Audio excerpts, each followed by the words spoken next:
Welcome to my dad's car. Enjoy!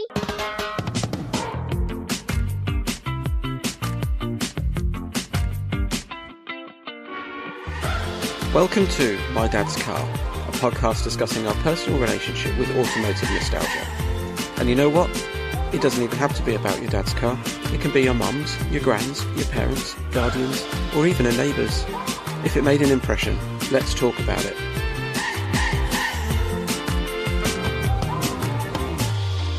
Hello. How's it going? You alright? All right, yeah. Sorry, I just got up because I thought I'll just check my phone because it's charging just to make sure that you're still joining. And then as soon as my arse left the chair, I saw your face pop up on the lads. Ta-da! There we are. Yeah, unlike when we've typically had guests, I wasn't particularly organised and Same. I've literally just set it up just now. Yeah, me too. Yeah, just move my desk around and faff about and all the rest. Here now, This is going to sound wonderful. This is a first-class piece of podcasting here. as always. Oh, yeah. What we pride ourselves on. So, it's been a while, hasn't it, I think, since Feels like it, yeah. we've been sort of a victim of our own efficiency. Yeah. That was... we got ahead of ourselves, and I've still got, I think, 4 to do Really? beyond the one. I'm editing Paul's at the moment. His dad had the BX. Yeah. So that's almost done. That'll be episode 1 of season 5. Right. And then, yeah, there's like another 4 or something. So what my thoughts are, this will be kind of a bonus episode, may even put out Tuesday. Yeah. Okay. I guess a bit of a season wrap up and also a recap from our weekend antics at Goodwood. Goodwood. Yeah. So, yeah, what do you want to start with? I don't mind, mate. We could start with Goodwood if you want. Yeah. Funny enough, I just I finished up my last job a bit quicker than anticipated, so I thought I've got to do it. And the car from Goodwood Revival at the weekend, for those of you that didn't go, the car park was a bit of a mud fest, to say the least. So I went there on Saturday with the wife, and I think it had rained all day when you were there on Friday. Yeah. Hadn't it? And it was kind of showery on Saturday, but not too bad. So we got into the car park all right. But you could see people are already struggling. There were a couple of old Range Rovers sort of rescuing stranded visitors there. And even the Range Rovers were sort of, full power, or you just see all 4 wheels spinning, not really getting anywhere. But by the time we left, yeah, it was really quite bad. And the car is wearing its, it's got its mud badges, shall we say. Yeah. The Land Rover edition. Yeah. I think we're probably the only Picasso in the car park, I'd imagine. So I'm sure someone would have done a spotted on it. Well, yeah, it's probably out there somewhere. Yeah, some sort of in a parallel universe. Yeah. Oh, it's a grand. There's a podcast which is they get hot under the collar about cars named after artists, perhaps. Got to be a Van Gogh out there somewhere, isn't there? A van. It's only got one wing mirror. Gap in the market there. One wing mirror, yeah. Yeah, indeed. The Salvador Dali. Yeah. Got a droopy clock on the dash. So, yeah, what did you make of it? It was your first time there. First time, yeah, no, really good. Yeah, I don't know why. I've never really sort of been inclined to sort of investigate it before. You've done Festival of Speed, haven't you, before? I've done Festival of Speed, yeah, which is okay. And then I was surprised at how much there was to do, to be honest, at the Revival. I guess every year it probably expands and there's more and more variety of sort of bits and pieces there, isn't there? Yeah. But no, it's really good, and the races are all really entertaining. So yeah, I would wholly recommend it. And what did Mrs. John make of the action? So we arrived, and the first race that was on the Saturday was a motorbike race, which was extremely loud. She doesn't deal with noise too well. But after that, yeah, she actually really enjoyed the car racing, particularly the I forget what the race was called now, but it was the one where you've got a variety of vehicles from sort of minis, Yeah, up to St Mary's, I think, perhaps. Yeah, that rings a bell. Up to like the big, massive American Ford things. Galaxies, yeah, the old Galaxies, not the new 7-seaters. Yeah, it's sort of a test of the drive, isn't it? I guess because each vehicle's got its own plus points, which kind of levels itself out in a way, doesn't it, when it comes to putting them on the track? Well, not quite level, but it makes it more even. Yeah, it's a real sort of tortoise and a hare. Mm. And I guess you probably don't get that these days with the sort of regulations and formalities. Mm. Like F1 cars, they're all sort of plus or minus like a few tenths of a second a lap. Mm. And like British touring cars, they've all got to be certain things. But actually, you kind of go back 40, 50 years. As long as it was on sale, it seems that it was sort of fair game that you could race it. Yeah. I suppose the telltale signs is when it's getting to the bottom of the straight and you see all the sort of big cars having to brake way before the minis, don't you? And they just go round, don't they? Yeah, they just zip round. See you in a bit. Yeah. But no, we had a good spot. We were pretty much on the start line. Managed to score some nice tickets via a work colleague of the wife. So thanks very much to them for a very nice day out. Yeah, keep them sweet. Yeah.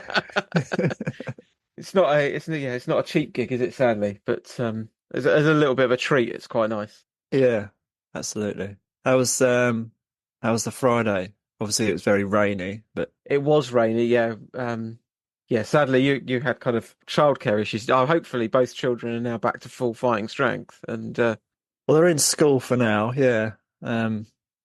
But yeah, I was obviously meant to go with you on the Friday, and my youngest sort of contracted an ear infection on the eve of the day. So yeah, I had to stay home with her, unfortunately. so yes, so I went along with my brother and his little boy, and a friend of his actually, who he stepped in at the kind of the 11th and a half hour in your place, so he had a lovely time. Good. But yeah, we had a good time. Very glad we took umbrellas. Yeah. That I was all right actually for most of the day, sort of in tweed jacket and just that. I had a raincoat with me, but it was only when it got a little bit cooler later on.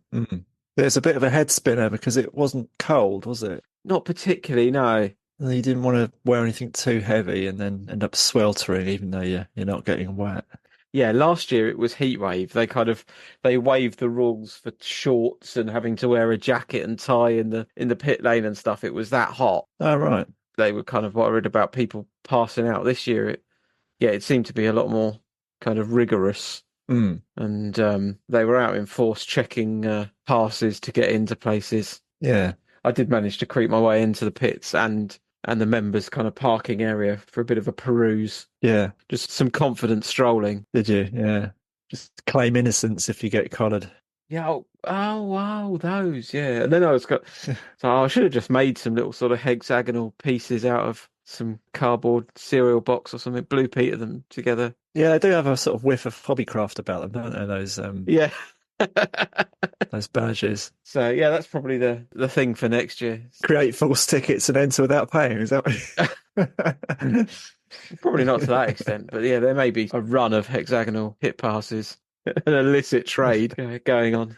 I did see some ticket touts on the way in. You did? Yeah. Oh, okay. Still going. It was sold out. So yeah, I guess if people were in a similar boat to us, really, where someone couldn't go for whatever reason, then I don't know whether people would have turned up on the off chance that there was going to be someone flogging a ticket on the gate. I don't know. I mean, people used to do it for the horse racing at Goodwood. Oh, really? Yeah, it's quite a common thing. Not that I was involved, but no. Yeah, you used to see it quite a lot. It used to go on. I'm amazed that ticket touts can still exist in 2024, to be honest. I think Goodwood tried to limit it. I think you have to buy them through Twizzle or whatever if you want to sell them on. Although there's various Facebook groups with people kind of selling them privately between each other. Yeah, I'm sure it's a big 12 months for the ticket tout guys, isn't it? With the reunion. Oh yeah, absolutely, yeah. But is it even going to happen? They could have fallen out and killed each other by then. It's going to be good fun watching, no matter what, though, isn't it? In the next 12 months, I think. Yeah. I'm holding out for the DVD, to be honest. I agree. People who spent 8 hours on the phone trying to get a ticket and then they were still position 4,623 in the queue or something. Yeah. I like Oasis, but yeah, not that much. I actually can't think of anything too much worse than having to go to Wembley and then sit or stand in among that. I mean, I can't do that environment anymore. It's just, I don't know if you've ever been to an Oasis gig, but I was lucky enough to do it the first time around. Oh, really? Towards the end, yeah. And I think if you see it at the Liam gigs now, when Cigarettes and Alcohol comes on, all the drink and whatever else is liquid in bottles gets tossed up Pints in the air. in the air, yeah, which isn't for me, to be honest. No. Might be a bit fuddy-duddy, but I can't be doing with that now. No, kind of concerts and stuff. If I can book seated, I'll book seated. Like 100%, yeah. Like I'm just happy. Yeah. I remember when I was younger going to a gig through a friend of a friend, and the tickets that we had were all seated. So I thought that was great. But the guy who was sort of organising it all and drove us there, he really wanted to stand. So he ended up taking all our tickets and just swapping them for standing tickets with some random people that wanted seats. So it ended up with us all having to stand. So I just thought, oh. Yeah. It's just a nuisance, isn't it? Like you could sort of push your way to the front, and then by the time you got to the front, you've run out of drink or you need the toilet. Yeah. And then you queue for an hour for a beer or something, probably. Yeah. And then you spend the rest of the time trying to get back to your mates at the front. So yeah, that can do. I saw when they opened the Amex. I think it was when they opened the Amex. Fatboy Slim did some gigs there. Oh yeah. I saw Fatboy Slim at the Amex, and that was, you could sit down. They had kind of all the seats open, but that was kind of a standing affair. But that wasn't. It was fairly grown up, kind of, and sensible, to be fair. It's going to be a weird thing, isn't it? This Oasis, 'cause obviously the mix of ages is so vast. I went to a Noel gig not long ago. Obviously, I think I spoke about that, and that was the same thing there. You've obviously got the guys from the first time round that are kind of 50 plus or whatever, and you got their kids. I guess, yeah, potentially you could have been into Oasis in your 40s. Yeah. Like in the early 90s or whatever, that when they came out. Yeah, exactly. Yeah. And kind of our age now, like Oasis comes out and you're like, oh, actually I quite like this, like tap along. Yeah. It's on the playlist on Radio 2. Yeah. It's quite unusual for an artist to basically manage to tick all the age boxes, I think. I think with the we're massively off topic, aren't we? With the dawn of, and the age of the internet and Spotify and all the rest, like it's so much easier for our children and kind of our younger siblings or whatever to get into other artists because you can just ask Alexa to play whatever, or we've not got to go rummaging around for a CD or a record. You can just kind of put it on at the drop of a hat, and no fun, is it? Yeah, exactly. In my day. The good old days. So back to Goodwood. It was good fun. Was caught up with Tim, who I think was in either season 1, season 2. He had a really good weekend. He was racing an Austin Healey. So on the Friday, he got pole position by a second in the rain. Some incredible videos of him driving around the track, kind of weaving in and amongst people. And then on the Saturday, when you were there, he was racing and he finished. He was first on the track, but there was a red flag and they did a count back to kind of the previous lap. So unfortunately, he was pipped to the post, so he came second. But it was a great race. Probably one of the highlight races for the weekend. Yeah, some incredible racing between the two of them. Yeah. Yeah, he was racing a Jag XK 150, which was up on power, but weighed a little bit more. And he was obviously kind of winning in the corners, and the Jag had him on the straight. So yeah, it was fantastic to watch. Yeah. It was a great head-to-head, wasn't it, that one? It's funny because when I had a program and I was basically looking for Tim, and then I saw he was racing, I kind of said, oh, I know, well, we've had him on. And then sort of throughout the race, the people I was with were kind of referring to him as my mate. And I've spoken to him once. He's very nice. I can't really... but yeah, like you said, the finish, we basically watched most of the race outside, and then there was quite a heavy downpour, so we ended up coming in, and then I think in the midst of sort of getting seated, because we were having lunch, we sort of missed what happened. Yeah, there was some sort of smash up. All of a sudden, like I think, there was a car which I think dropped some oil. Right. And within kind of the space of 30 seconds, 30 seconds. DB5, I think, silver one. Right. Bond. Within the space of 30 seconds, it was sort of like a pinball of classic cars sort of going off, hitting the barriers and the grass and all the rest. So, some yellow flags kind of swiftly followed by reds. Yeah. And that sadly sort of I think there was about 4 minutes left of the race. Right, okay. And it seemed that the Jag had got kind of, he'd lost a little bit of power. Tim was pulling away. So, Yeah, I think he was on for the win, but yeah, it wasn't to be. No, I did go. Well, we all went round to the paddock. I was going to try and find him and have a word with him, but Yeah. his car wasn't there. I think it's probably, I don't know, they do the inspection, don't they, if you have a podium or something. So Yeah, I don't know whether you saw on the internet there was a video put out by the Earl of March or Duke of Richmond or where his official title, Duke of Richmond, I think, all about cheating. right, And it was quite interesting actually, talking about obviously the racing and the fact they're kind of preserving historic motorsport. But I think there's been cases in the past where people have taken it too far. They've kind of done things which potentially they shouldn't have done to get an unfair advantage at Goodwood. yeah, I had a conversation with the chap who organised our tickets, my wife's colleague at work, and he basically said they're so strict on it now because, yeah, like you say, in the past, I think some of the mechanics of some of the vehicles have used maybe like a more modern thing, and Yeah. it's basically been seen as an advantage. Yeah, so I guess it's fair, isn't it? It is historic racing, so It's a fun event, isn't it? At the end of it, it's yeah. but when you could then kind of consider the values of these vehicles and also the kudos that winning at Goodwood would bring potentially to the asking price on one of those vehicles. Yeah. Yeah, if you've got a race winner on your hands, then especially if you've got a car that's worth £500,000 or something, probably add another 50 grand to it, Yeah. 100 grand to it because it's won at Goodwood Yeah, exactly. with Nigel Mansell racing it or whatever it was. Yeah, sell it with a signed photo of Nigel at the wheel. Exactly. And yeah, the guy, I think Tim races on someone's behalf. I think they've got a bit of a collection. He races kind of various cars. But yeah, obviously for them and the value of their collection, if he kind of has a good weekend, then that's all going to help for them. Must be nice knowing you've got someone like Tim behind the wheel who is obviously a good racer and it's not just going to... I'm not saying that any of the people that were driving weren't good racers, but I guess when you've got someone that's really experienced, goes a long way, doesn't it? It helps us sort of... But a bit of peace of mind, I suppose, if you've given them £500,000 worth to zip around on a wet day at Goodwood.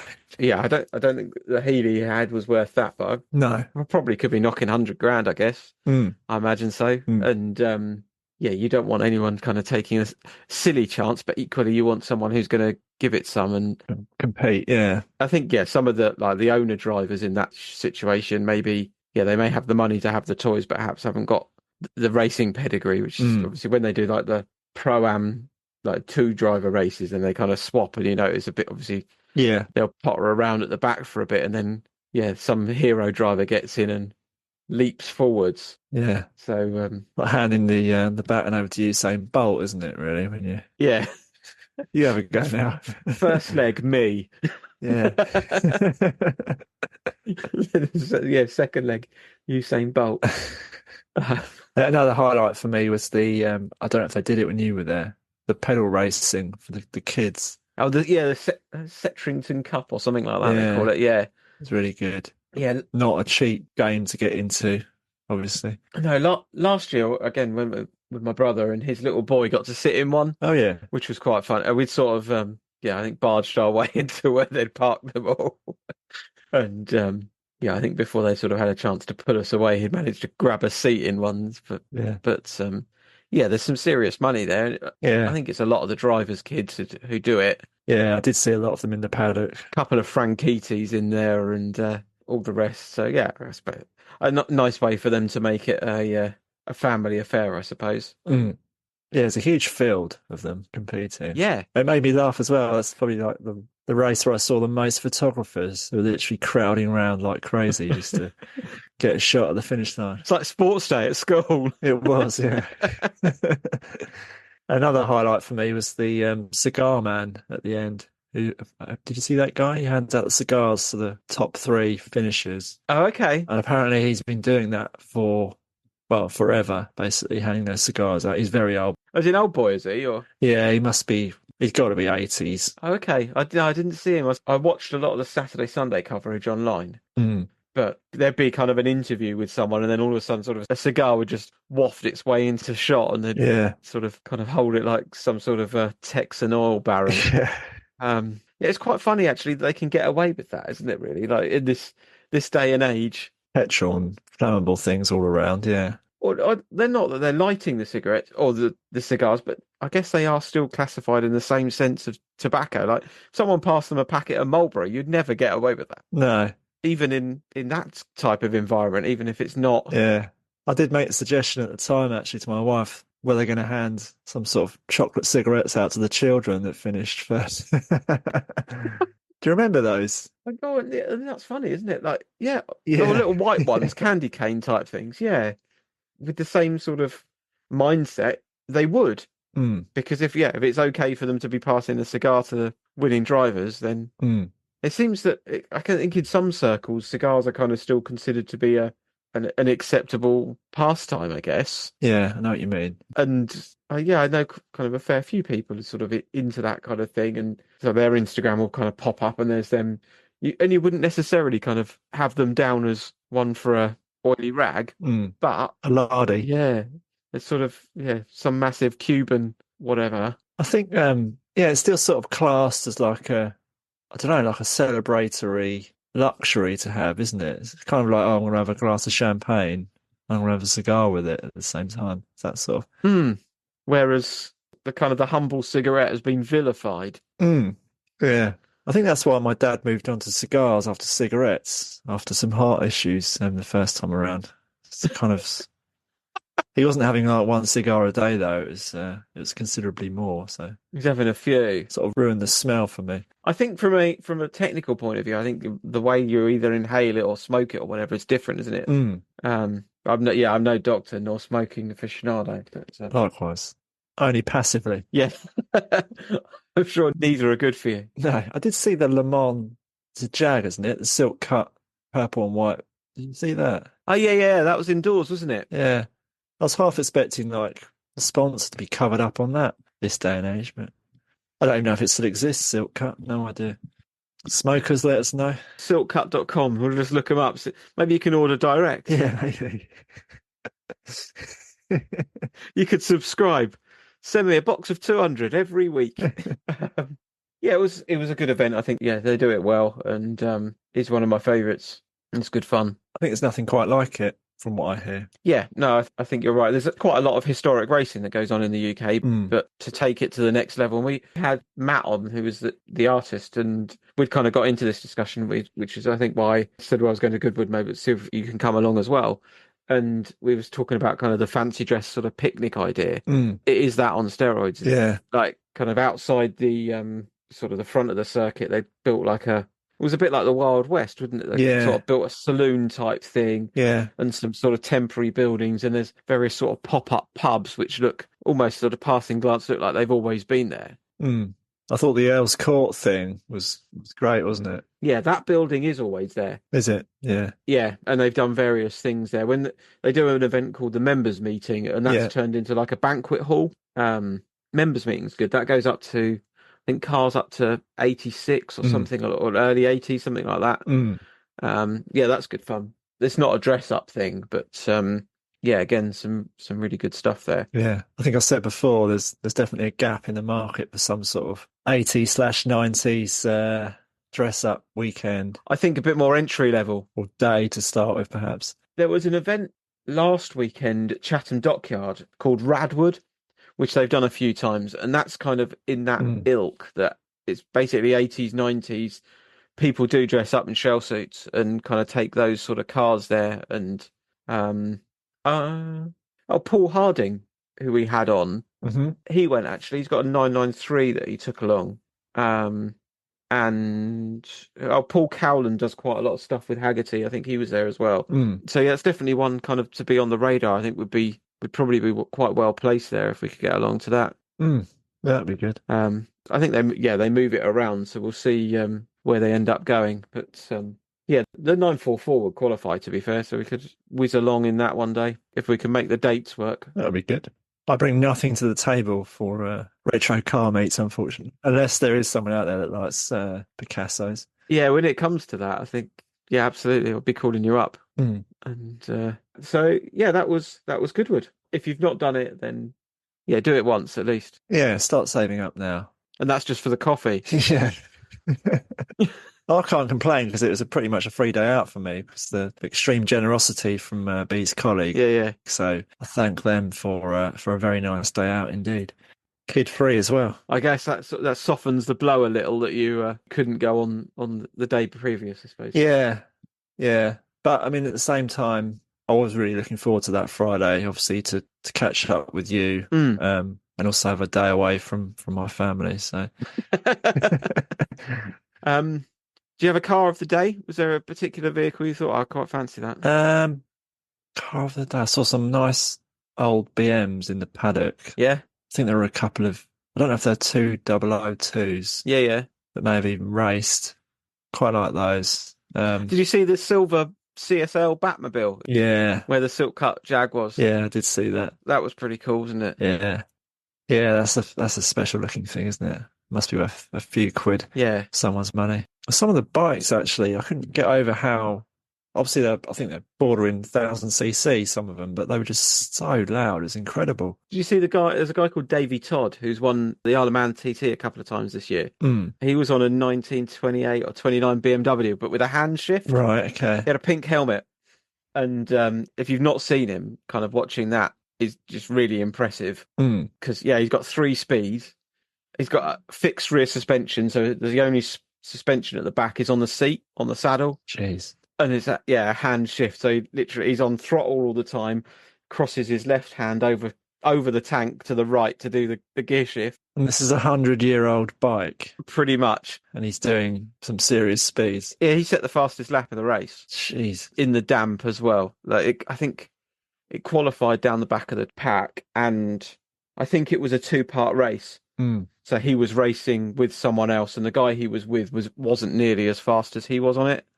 But yeah, I think he finished second or third, like aggregate overall. Really? Yeah. I think as someone that doesn't go to a lot of motor racing, I never really have, when you're actually, because obviously the majority of it you're seeing on TV, when you're actually there and then they kind of get on the grid, whatever you're watching, bikes or cars, and they fire up, like the noise is just, you can't beat it, can you really? And the smells and stuff and the vibrations. When there's sort of 25 bikes, all setting off. Especially of that age, which was kind of I guess, silencers, catalytic converters and all the rest. Yeah. It is thunderous. You kind of hear them coming down and it's like someone's let some elephants loose or something. The ground shakes and all the rest. Yeah. I saw that clip recently of Michael Schumacher in his Ferrari, sort of early 2000s on a test track somewhere. And there's a guy on the pit wall, and then you can just sort of faintly hear an engine coming in the distance, and then obviously it roars past in probably like V10 days. But it's just, that was when I was into Formula One. I'm totally sort of not into it now. And I just think the engine note is probably the main reason why I'm not into it. It's just, I can't sort of enjoy it as much.